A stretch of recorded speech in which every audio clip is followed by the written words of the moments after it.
Si tu regardes cette vidéo jusqu'à la fin, tu seras probablement la première personne riche de ta famille, parce que je vais t'apprendre des choses très importantes. Permettez-moi de vous poser une question. Voulez-vous réussir dans la vie? Vous pouvez apprendre à réussir tout comme vous apprenez les mathématiques, la chimie ou la biologie. De la même manière que vous apprenez ces choses, vous pouvez aussi apprendre à réussir, ce qui est totalement différent de réussir. Alors avant de commencer, abonnez-vous à notre chaîne et laissez vos avis en commentaire, cela nous aide à agrandir notre chaîne et à vous fournir plus des contenus. Vous avez aussi en description de cette vidéo les liens des meilleurs livres à lire pour atteindre votre liberté financière. Réussir est une chose, réussir en est une autre. Par exemple, il peut y avoir un joueur de football qui a beaucoup de succès en jouant au football, mais si vous regardez sa vie personnelle, tout est en désordre. Cette personne a du succès en jouant au football, mais pas dans la vie. Pour réussir dans la vie, vous devez travailler dans divers domaines. Dans les domaines personnels, professionnels, financiers, familial, social et amical. C'est la grande différence entre réussir et réussir. Qu'est-ce que tu cherches? Voulez-vous réussir dans quelque chose de spécifique? Ou voulez-vous réussir dans l'ensemble? Laissez votre commentaire. Je tiens déjà à mentionner que si vous voulez réussir, regardez cette vidéo jusqu'à la fin, car à la fin de cette vidéo, vous trouverez des conseils très précieux. Revenons à notre analyse. Maintenant, vous pensez peut-être que pour réussir, je devrais naître avec une cuillère en argent. Non, non, au contraire. Les gens qui réussissent dans la vie, en général, ont eu une enfance difficile. 85% des personnes qui se considèrent comme ayant réussi au monde sont issues de familles modestes, c'est-à-dire qu'elles ont travaillé comme employées pour quelqu'un, ont traversé des moments difficiles, donc vous n'êtes pas condamné à être ce que vous avez toujours été. Votre passé a disparu et vous ne pouvez pas changer cela, mais votre avenir n'est pas encore écrit. Vous pouvez commencer à l'écrire dès aujourd'hui. Si vous pouvez comprendre cela, cela fera une énorme différence dans votre vie. Tout simplement parce que vous comprenez cette perspective de demain. Sachez que nous sommes les seuls animaux sur la planète Terre à avoir la capacité de transcender. Cela signifie qu'il faut recommencer à zéro. Peu importe où vous êtes né. Peu importe l'éducation que vous avez reçue dans votre enfance. Peu importe ce que vous avez fait ou n'avez pas fait jusqu'à aujourd'hui. Demain, vous pouvez ouvrir un nouveau livre, commencer la première page. C'est ce qu'on appelle transcender. Mais pour ce faire, nous devons d'abord apporter quelques changements. Vous, moi, tout le monde sait de quoi je parle. Une série de croyances. Et notre vie est basée sur nos croyances. Et ces croyances sont souvent défavorables, elles ne nous apportent pas les résultats escomptés. Une croyance devient obsolète lorsqu'elle ne nous donne pas ce que nous voulons, c'est-à-dire évoluer. Éliminons donc les croyances obsolètes qui ne nous apportent pas les résultats escomptés. Nous n'avons pas besoin de réinventer la roue. Le secret ici est de le faire tourner plus vite. Parce que quelqu'un est venu avant lui, a étudié tout cela, a fait des recherches sur les millionnaires, les gens qui ont réussi, non seulement en termes d'argent, mais aussi en termes de famille, de santé, etc. Et ils ont réussi à identifier les habitudes communes de ces soi-disant personnes qui réussissent. Alors, voulez-vous aller vers le succès? Je veux savoir d'où vous venez. Si vous n'avez pas une idée claire d'où vous venez, il est pratiquement impossible d'atteindre le succès que vous recherchez. Donc, la première chose que nous devons savoir est votre niveau d'estime de soi. Je vais donc faire un questionnaire ici. Très oui, très non. Nous prendrons 5 domaines de votre vie. La santé, la famille, les finances, la vie professionnelle et les amitiés. Et pour chacun d'entre eux spécifiquement, vous donnerez une note de 1 à 10. Ensuite, nous additionnerons ces notes. Et ensuite, vous verrez ce qui se passe. Commençons d'abord par la santé. Nous connaissons des gens qui ont 30 ans et qui ne tombent jamais malades, n'est-ce pas? Et aussi, vous devez connaître des gens qui sont malades tous les jours, vous devrez donc évaluer votre santé. Si vous êtes le genre de personne qui ne tombe jamais malade, c'est toujours bien. Vous donnerez une note de 10, car vous êtes en parfaite santé. Si vous êtes une personne qui est malade tous les jours, vous donnerez une note de 1. Vous avez donc entre 1 et 10. Vous devrez choisir la note que vous pensez mériter de 1 à 10. Et puis, combien donneriez-vous pour votre santé? Si vous êtes une personne qui a un vice et qui fume, boit et consomme des drogues illicites, bien sûr, cela réduira la note. Vous devez demander à votre subconscient et déterminer quelle note vous avez pour votre santé. Passons maintenant à votre famille.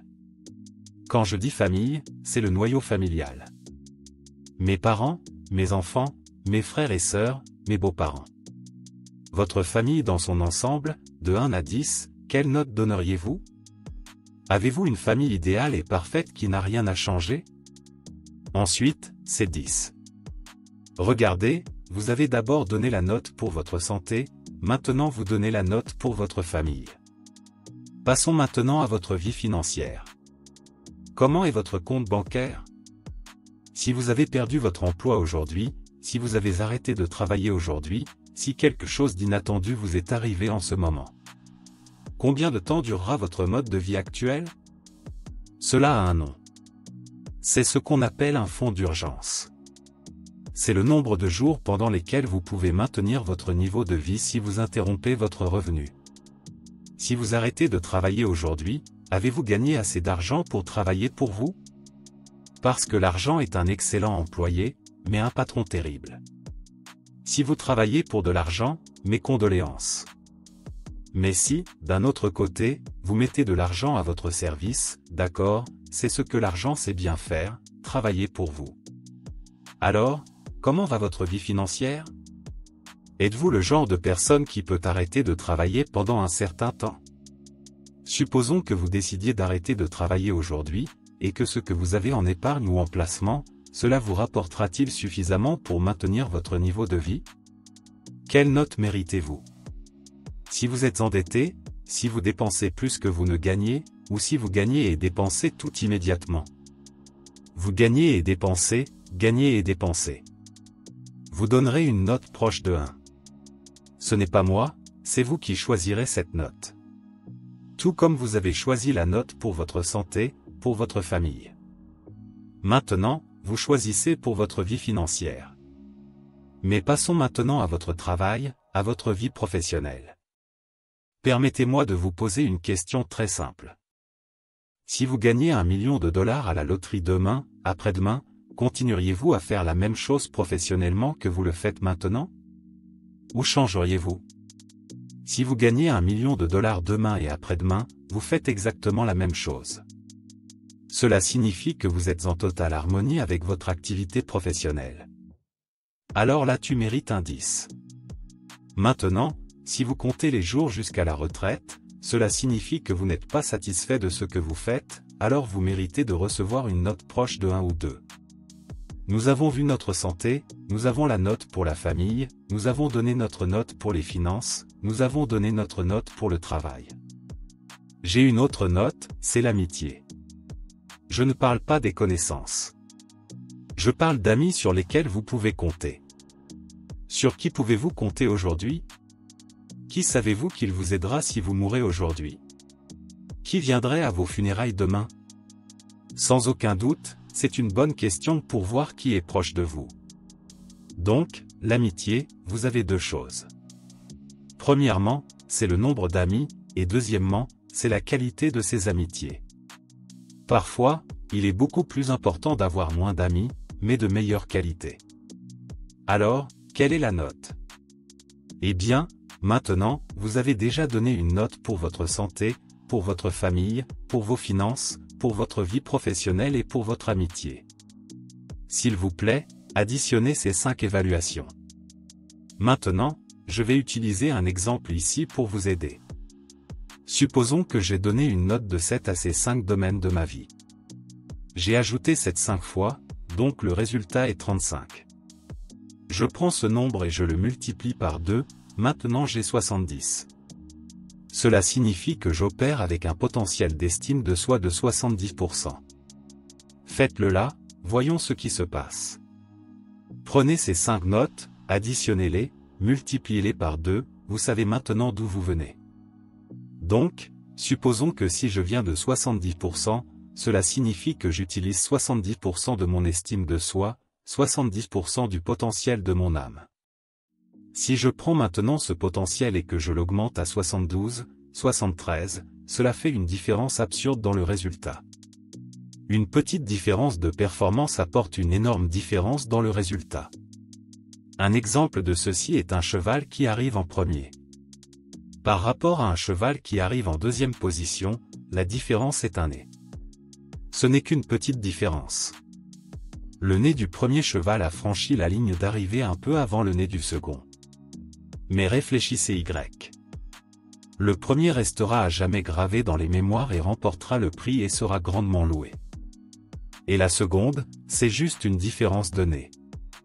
Personne ne se souviendra de qui est arrivé deuxième. C'est parce qu'il s'agissait d'une différence de quelques centimètres, fraction de seconde. Apprenez donc qu'une petite différence de performance entraîne une énorme différence dans les résultats. Vous comparez un individu pauvre et raté à un individu millionnaire qui réussit. Il se lève plus ou moins en même temps. Il se couche plus ou moins en même temps. Vous voyez donc qu'il n'y a pas beaucoup de différence entre l'un et l'autre, mais que fait-on? Ce sont des petits détails faits constamment, stratégiquement, qui font toute la différence. Ensuite, vous découvrez que vous fonctionnez à 60% de votre estime de soi. Alors vous me demandez, Dr Eden, comment puis-je m'améliorer? Vient ensuite un point crucial. Je vais vous montrer 3 choses que vous devez faire. La première chose à faire est de développer une capacité de visualisation, non pas de ce que vous ne voulez pas, mais de ce que vous voulez. Si vous vous concentrez sur ce que vous ne voulez pas, au lieu de vous concentrer sur ce que vous voulez, c'est comme si vous conduisiez une voiture, en regardant dans le rétroviseur. Vous savez d'où vous venez, mais vous ne savez pas où vous allez. Einstein a donc dit que l'imagination est plus importante que la connaissance. Chaque fois qu'il y avait une dispute entre la connaissance et l'imagination gagnait toujours. Il faut donc apprendre à imaginer la situation que l'on souhaite. Il doit d'abord exister dans votre pluie. Permettez-moi de vous donner un exemple. Vous rêvez d'acquérir une nouvelle maison. Vous devez voir combien de pièces il aura, comment il sera construit, de quelle couleur sera le mur extérieur, de quelle couleur sera le mur intérieur, combien de chambres, combien de salles de bain, quels meubles, quel tapis vous mettrez. Vous commencez à créer cette nouvelle maison dans votre esprit. Plus c'est spécifique, plus il y a de caractéristiques, plus vous mettez de détails. Il sera également plus facile de créer parce que tout ce qui existe dans l'univers physique a été créé 2 fois. Vous voulez le voir, regardez autour de vous. Choisissez n'importe quel objet que vous avez vu là-bas, n'importe qui. Il peut même s'agir de l'objet que vous tenez en ce moment. Oui, votre téléphone. Avant même qu'il ne soit créé, il a traversé l'esprit de quelqu'un. Ainsi, tout ce qui existe dans l'univers physique a d'abord existé dans l'esprit de quelqu'un avant de se manifester dans l'univers physique. Vous devez donc apprendre le processus de visualisation. C'est très simple. C'est vous qui fermez les yeux et vous vous concentrez sur ce que vous voulez. Dans votre domaine de la santé, dans le domaine de la famille, dans le domaine professionnel, dans les domaines les plus importants de votre vie, vous devez apprendre à visualiser. C'est la première chose à faire, mais cela ne s'arrête pas là. Avez-vous remarqué que depuis que j'ai commencé à parler dans votre tête, il y a un dialogue intérieur qui vous parle tout le temps, avec beaucoup de choses avec lesquelles vous êtes d'accord, mais il y a des choses avec lesquelles vous n'êtes pas d'accord. Il y a une conversation dans votre tête, il y a une voix dans votre tête, qui demande de quelle voix il s'agit. Alors arrêtez-vous un instant et prêtez attention. S'agit-il d'une voix amicale ou non? Le considérez-vous comme un ami? Ou est-ce quelqu'un qui vous critique? Ça peut être ta propre voix, ça peut être la voix de ton père, ça peut être la voix de ta mère. Mais il y a un dialogue interne à l'intérieur qui fait une énorme différence dans votre vie. C'est le dialogue interne. Quel genre de dialogue avez-vous? Ainsi, lorsqu'un dialogue négatif apparaît, vous devez dire « Annulez, annulez ». Laissez-moi vous dire encore une chose, la façon dont vous portez votre corps. Quelle est votre posture? Rendez-vous dans un centre commercial de votre ville et passez un peu de temps à observer les gens qui passent. Il y aura des gens qui marcheront le cou droit, regardant l'horizon, n'est-ce pas? Et il y aura des gens qui marcheront la tête baissée, regardant le sol. Si vous êtes dans une pièce et qu'un roi, une reine, un prince, une princesse entre, même si vous ne savez pas qu'il s'agit d'un roi, d'une reine, vous verrez que la personne qui entre a de la majesté. Qu'est-ce que cela signifie d'avoir de la majesté? Ils marchent avec une posture droite. Ils ont appris depuis l'enfance, le majordome leur a appris qu'ils devaient marcher comme s'ils tenaient un livre en équilibre sur leur tête. Quand j'étire mon corps, en imaginant qu'il y a un crochet qui vient du ciel, qui me tire la tête. Mon cou s'étire, mes épaules se détendent. Je me connecte à l'intelligence universelle, à ce flux d'intelligence là-bas. Et vous savez ce qui se passe? J'améliore mon estime de soi. Donc, pour améliorer mon estime de soi, je dois savoir visualiser. Il faut que je sache gérer le dialogue interne.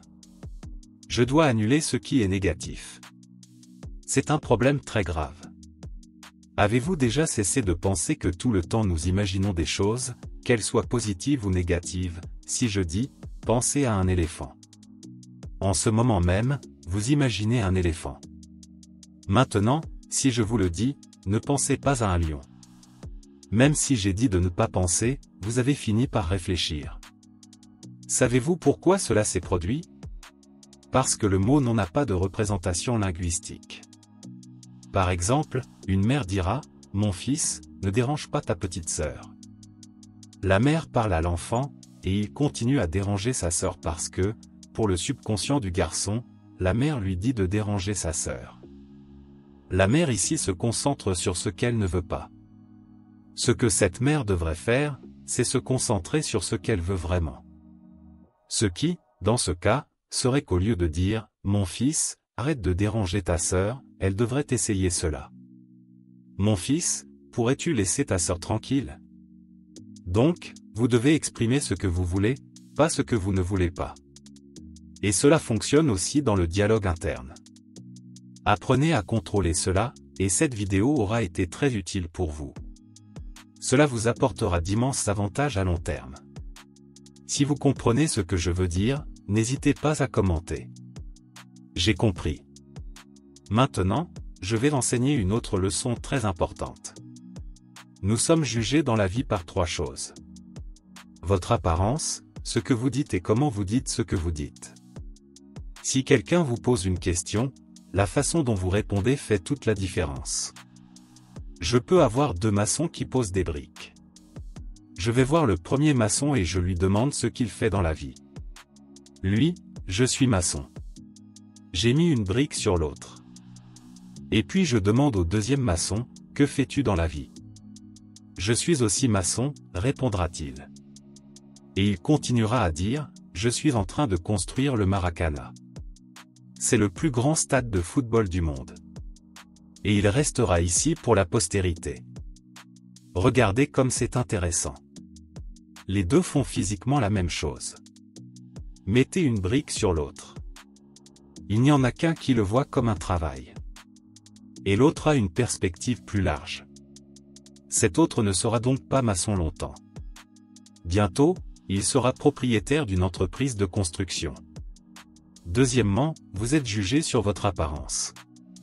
Voulez-vous jouer pour Flamengo? Ne vous présentez pas là-bas avec l'uniforme de Fluminense. Voulez-vous rejoindre l'armée? Ne vous présentez pas là-bas en short et en débardeur. Il faut donc être habillé de manière appropriée pour l'occasion. Je vais enseigner le succès, donc je dois être bien présenté en fonction de la situation, vous comprenez? Donc, vous pouvez regarder comme vous voulez en short, ça n'a pas d'importance, ça n'a pas d'importance. Mais si je donnais cette conférence dans une église, par exemple, je ne pourrais pas être en short et en tongs. J'enseignerai le succès, donc je devrais être vêtu de l'uniforme du succès. L'apparence est très importante. Vous êtes jugé sur votre apparence. Vous êtes jugé sur ce que vous dites. Bien que vous n'ayez rien dit, personne ne sait si vous êtes intelligent ou non. Mais au moment où vous parlez et dites des bêtises, il n'y a aucun moyen de revenir en arrière. Une flèche une fois lancée ne revient pas. Lorsqu'un mot parlé est lancé, il ne vous appartient plus. Il a été jeté dans le monde. Donc, si vous n'êtes pas sûr de ce que vous allez dire, il vaut mieux garder le silence. La plupart des gens sages sont respectés parce qu'ils parlent peu. Et ce n'est pas seulement ce que vous dites, c'est la façon dont vous dites ce que vous dites. Deux personnes peuvent dire la même chose, et l'impact sera totalement différent. Il y a une phrase qui dit « Le chanteur est plus important que la chanson ». Vous êtes fan d'un grand chanteur, n'est-ce pas? J'imagine qu'il a une chanson qui touche et c'est là qu'il faut que je ne puisse cette même chanson chantée par un chanteur que vous n'aimez pas n'aurait pas le même impact sur vous. Alors, sachez ce que vous allez dire, comment vous allez le dire, et au bon moment, d'accord? Permettez-moi de vous faire part d'une autre connaissance importante. Je sais, faites attention. Imaginez que vous allez faire un gâteau. Ce gâteau n'est pas fait uniquement avec de la farine, pas seulement avec du beurre, pas seulement avec des œufs. Bien sûr, le beurre est important. L'œuf est important. C'est nécessaire, mais ce n'est pas suffisant. Le gâteau du succès que nous apprenons est composé de 6 ingrédients. Le premier ingrédient est l'estime de soi, le second est la communication. Et maintenant, viennent les objectifs, viennent l'attitude, viennent le travail et vient l'ambition. Lorsque vous mettez ces 6 ingrédients ensemble avec de la patience, de la persévérance, qui sont les caractéristiques du professionnel que l'amateur n'a pas. L'amateur veut tout hier, mais la nature ne fonctionne pas de cette façon. L'aube ne vient qu'après que toute la nuit se soit écoulée, et ainsi de suite. Vous plantez une graine. Le lendemain, ce n'est pas une plante, c'est toujours une graine qui commence son processus de germination, mais elle continue d'être une graine. Je dois donc comprendre que je suis sur la bonne voie, et qu'il faut du temps pour que cela se produise. Beaucoup de gens finissent par faire des erreurs dans ce domaine. Souvent, une personne abandonne avant que les choses ne se produisent. C'est pourquoi la patience et la persévérance sont essentielles. Je voulais maintenant vous parler d'un objectif. Il est nécessaire d'apprendre à transformer un rêve en objectif. Et ensuite, nous apprendrons à transformer un objectif en réalité, n'est-ce pas? Comment transformer un rêve en objectif? Je transforme un rêve en objectif en fixant une date. Tout ce que vous voulez un jour n'arrivera jamais. Vous aurez donc un livre poussiéreux sur votre étagère à la maison, vous avez dit que vous le lirez un jour, mais cela fait 4 ans que vous ne l'avez pas acheté. C'est là parce qu'il n'y a pas de jour sur le calendrier. Êtes-vous d'accord pour commencer à bouger? Vous devez avoir un rendez-vous. Vous dites qu'un jour, nous ferons ceci, il n'y a pas de jour sur le calendrier avec ce nom. Cela n'arrivera donc jamais. Maintenant que vous mettez une date, oups, maintenant ça fait toute la différence.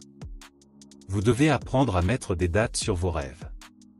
Au moment où vous mettez une date sur le rêve, il cesse d'être un rêve et devient un objectif. Et l'univers commence à conspirer en votre faveur. Mais ensuite, vous transformez le rêve en objectif. Mais vous devez le transformer en réalité. C'est une autre histoire. Vous ne pouvez pas vous arrêter là. Tout d'abord, je tiens à vous dire que l'importance de l'objectif n'est pas nécessairement de l'atteindre. Mais pour vous mettre en mouvement, car qui sait, quelque chose de plus important se produira en cours de route. Voulez-vous voir? Je vais vous le prouver. Pensez aux 3 choses les plus importantes qui se sont produites dans votre vie jusqu'à présent, depuis que vous vous en souvenez. Que s'est-il passé de plus important? 3 événements. Votre mariage, la naissance de votre enfant ou une promotion à votre travail. Vous réussissez l'examen d'entrée. Vous êtes diplômé de l'université. Il y a beaucoup de choses importantes dans votre vie, mais vous remarquerez qu'au moins 2 ou 3 n'étaient pas prévues. Vous ne vous êtes pas réveillé un jour en vous disant « Aujourd'hui, je vais rencontrer quelqu'un parce que je vais tomber amoureux, parce que je vais l'épouser. » Ce n'était pas comme ça. Vous êtes simplement allé quelque part, vous êtes tombé amoureux, vous avez planifié et vous vous êtes marié. Et cet emploi que vous avez là-bas, vous avez un emploi dans une entreprise. Vous êtes-vous réveillé un jour en vous disant « Aujourd'hui, je vais devenir un employé de cette entreprise. » Est-ce que ça s'est passé comme ça? Non, vous avez vu une annonce, quelqu'un vous a invité, vous êtes allé à un entretien, vous avez remis votre CV, vous avez été approuvé. Et un jour que vous n'auriez jamais imaginé, quelqu'un vous a appelé et vous a dit, vous commencez à travailler demain. Intéressant. Je dois avoir des objectifs pour me mettre en mouvement, mais je dois préparer mon esprit à de meilleures choses, n'est-ce pas? Ensuite, peut-être que d'autres opportunités plus importantes que celles sur laquelle vous vous concentrez se présenteront dans votre vie. Vous devez avoir cette flexibilité, et cet objectif ne peut pas être qu'une seule chose. Il faut qu'il y ait une diversification. Ne mettez pas tous vos œufs dans le même panier. Quelqu'un vient et porte votre panier, c'est fini, prend tous vos œufs. Par exemple, n'avez-vous que le métier de mère, qui est la profession la plus noble sur la planète Terre, d'être mère, et vous vous consacrez entièrement à être mère? Regardez le risque que vous prenez. Si vous êtes mère, un jour vos enfants grandiront. Ils partiront. Nous élevons des enfants pour le monde. Ils ne restent pas avec nous. Ils vont prendre soin de leur vie. Et puis qu'en direz-vous? Oh, mais maintenant je me sens vide. C'est le syndrome du nid vide. C'est la mère qui a consacré toute sa vie à ses enfants. Les enfants ont grandi, sont allés prendre soin de leur vie, et la mère se sent seule. Il faut donc avoir de la diversité. Vous devez avoir un objectif financier. Il faut avoir un objectif professionnel. Il faut avoir un objectif social. Il faut avoir un objectif familial. Vous devez avoir un objectif de santé. À quoi bon gagner beaucoup d'argent? Et faire une crise cardiaque à 40 ans, ça en vaut la peine. Je n'emporterai rien dans la tombe. Le cercueil n'a pas de tiroir. Le cercueil n'a pas de poche. Pourquoi gagner tout cet argent et quitter cette vie sans en profiter? Il faut donc avoir des objectifs de loisirs. Je dois diversifier mes objectifs, c'est très important. Vous vous fixez un objectif et il faut s'en souvenir. Je ne m'en souviens pas seulement le 31 décembre et je pense que tout est réglé. Non, non, non, il faut s'en souvenir tous les jours. Les orientaux prennent une poupée appelée Daruma, je ne sais pas si vous le savez, et peignent un œil de la poupée, peignent l'œil droit de la poupée, et puis il y a encore l'œil gauche à peindre, et ils mettent cette poupée sur la table. Cette poupée représente un objectif, l'achat d'une nouvelle maison. Ainsi, chaque fois qu'ils regardent cette poupée, ils se souviennent de l'objectif. Il sert de rappel pour cela. Il y a plusieurs Daruma dans la pièce, beaucoup avec les 2 yeux peints et certains avec un seul œil peint parce que le but doit être rappelé. Par exemple, étudiez-vous la médecine juste parce que c'est le rêve de vos parents? Non, non, non, c'est faux. Dis à ton père de passer l'examen d'entrée. Vous devez poursuivre un objectif qui est le vôtre, que vous désirez vraiment, comprenez. Si un oriental dit qu'il achètera une nouvelle maison, et quand il l'achète, il y va et peint l'autre œil de la poupée.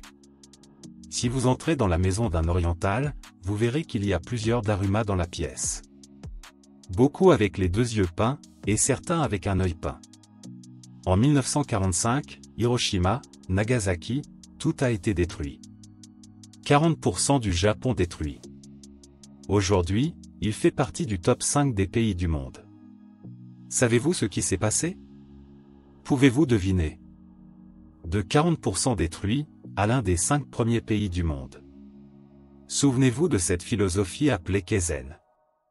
Toujours s'améliorer continuellement. Quand tu dis, je ne veux rien d'autre dans la vie, je dis, alors il est temps pour toi de mourir parce que tu es ici pour apprendre.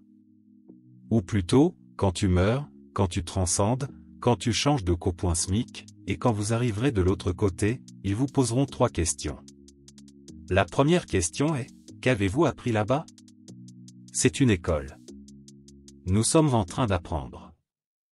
La deuxième question est, comment se passe votre passage sur la planète Terre? Avez-vous créé un meilleur endroit pour ceux qui viendront après vous? Et enfin, et c'est le plus important, ils vous demanderont si vous avez coûté plus que vous n'avez cotisé, ou si vous avez cotisé plus que ce que vous avez coûté. Ou plutôt, je vous recommande, lorsque vous mettez votre tête sur l'oreiller pour dormir la nuit, posez-vous une question, est-ce que j'ai coûté plus que ce que j'ai cotisé, ou est-ce que j'ai cotisé plus que ce que j'ai coûté aujourd'hui? Et aujourd'hui, cela ne cesse de s'accumuler, de s'additionner, n'est-ce pas? Avant cela, il est important que vous y réfléchissiez.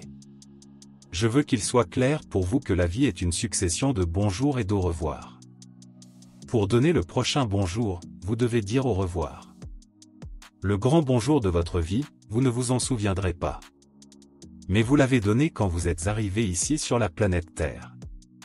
Vous êtes venu ici en pleurant, et tout le monde ici pour vous accueillir souriait.